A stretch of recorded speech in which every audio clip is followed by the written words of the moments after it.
Qala al-musannifu rahimahullah, Imam Muhyiddin Abu Zakaria Yahya bin Syaraf An-Nawawi berkata, bisanadihi, bihi wa ilaihi, dengan sanadnya. Hadis nomor 191, hadis dalam bab hadis yang ke-8, ke-8. An Ibni Abbasin, dari Abdullah bin Abbas radhiyallahu anhuma, anna Rasulullah sallallahu alaihi wasallam, Nabi sallallahu alaihi wasallam, ra'a, melihat, khataman, cincin, min zahabin, dari emas. Nabi melihat cincin dari emas, fi yadi rajulin, di tangan seseorang. Fanaza'ahu, Nabi mencabutnya.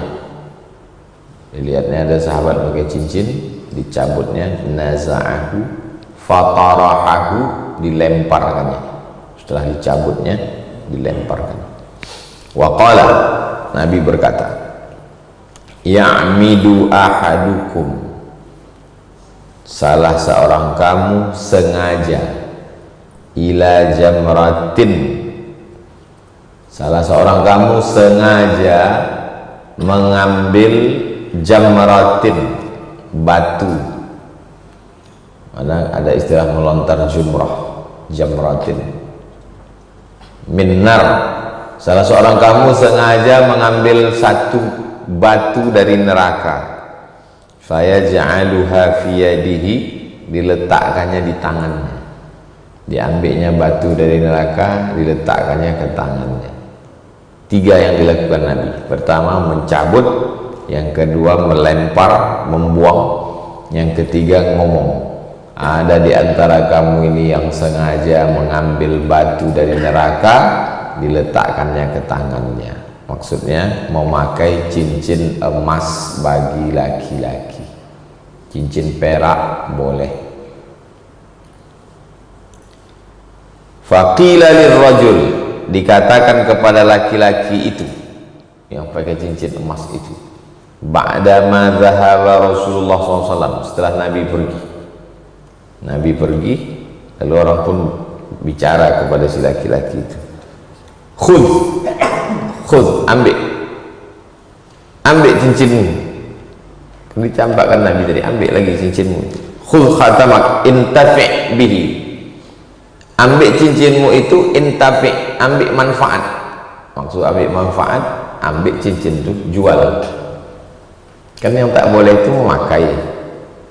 Kalau menjual, apa salahnya? Jual, ambil duitnya. Qala, laki-laki itu menjawab, la, tidak. Wallahi, demi Allah, la akhudhuhu, saya tidak akan mengambilnya. Abadan, selamanya. Tidak untuk mengambil untuk dipakai, dan tidak pula diambil untuk dijual, duitnya dimanfaatkan. Tidak. Abadan. Waqad. Kenapa tidak? Waqad tarahahu, karena sudah dibuang Rasulullah sallallahu alaihi wasallam. Karena sudah dibuang Rasulullah sallallahu alaihi wasallam. Rawahu Muslimun, hadis ini ada dalam Sahih Muslim. Khatam, cincin. Khatim, stempel. Kenapa mirip cincin dengan stempel? Karena zaman dulu cincin itu sekaligus stempel. Khatamallahu ala qulubihim, Allah menstempel hati mereka. Surat setelah diisi, ditutup, diambil lilin, letakkan di dalam, lalu distempel surat zaman dulu supaya tak bisa dibuka orang. Maka kata khatam, khatim, khatama artinya menutup. Surat yang sudah ditutup tak bisa dibuka lagi. Makanya hati yang sudah ditutup dikunci. Khatamallahu ala qulubihim wa ala sam'ihim wa ala absarihim Hati terkunci, telinga tersumbat, mata tertutup. Distempel dia. Cincin sekaligus tempel. Itu maka cincin Nabi itu sekaligus tempel. 3 baris. Muhammad Rasul Allah. Muhammad Rasulullah Sallallahu Alaihi Wasallam. Dari perak boleh, dari besi boleh. Mana dalil boleh dari besi? Iltamis walau khataman min hadidin. Carilah cincin walaupun dari hadid. Hadid besi. Besi, perak, aluminium boleh. Yang tidak boleh dari emas. Bagaimana dengan emas putih? Emas putih itu kenapa warnanya jadi putih? Karena dicampur nikel 80% ditambah perak dengan nikel, itu maka putih dia. Jadi dia tetap emas, haram. Jadi laki-laki yang mau menikah biasanya pakai emas putih untuk dipasangkan ke perempuan emas kuning, laki-laki emas putih tak boleh dipakai. Dirubah jadi perak. Bagaimana dengan suasa? Suasa itu peraknya 80%, emasnya 20%. Tetap juga ada bukan suasa itu peraknya 80%, emasnya 20%. Tetap juga ada emas, tak boleh juga. Sudah saya bahas dalam buku 37 masalah populer. Jadi selama ada emasnya, macam mana cara membedakan di dalamnya itu ada emasnya? Diambil cincin itu, dimasukkan ke dalam yang biasa tempat orang membuat cincin itu, dibakar dia. Waktu dibakar, memisah dia, menggumpal 2 gumpalan. Sebelah perak, sebelah emas. Selama ada dia terpisah, itu haram, tak boleh.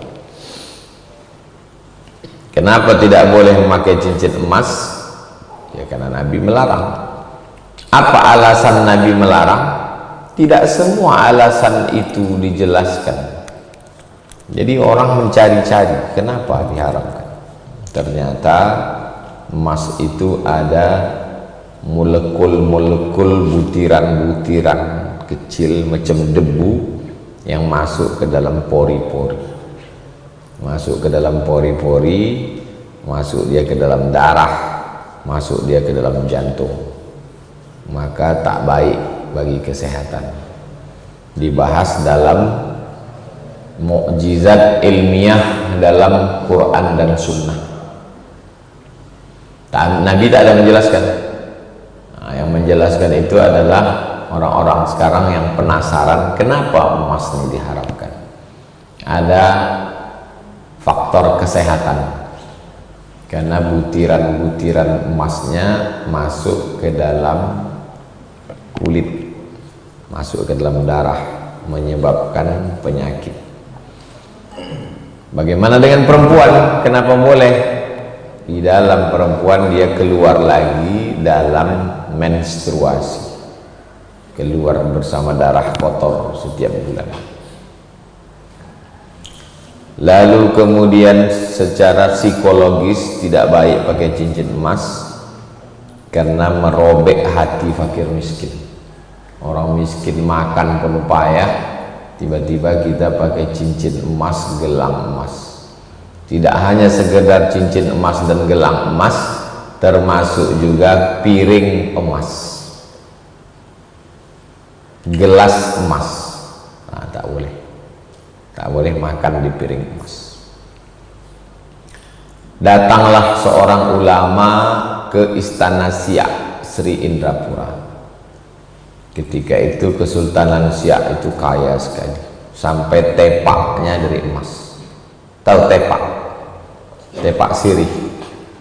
Dalam tepak itu ada panjang, ada bulat-bulat. Yang bulat-bulat ini tempat kapur, gambir, pinang.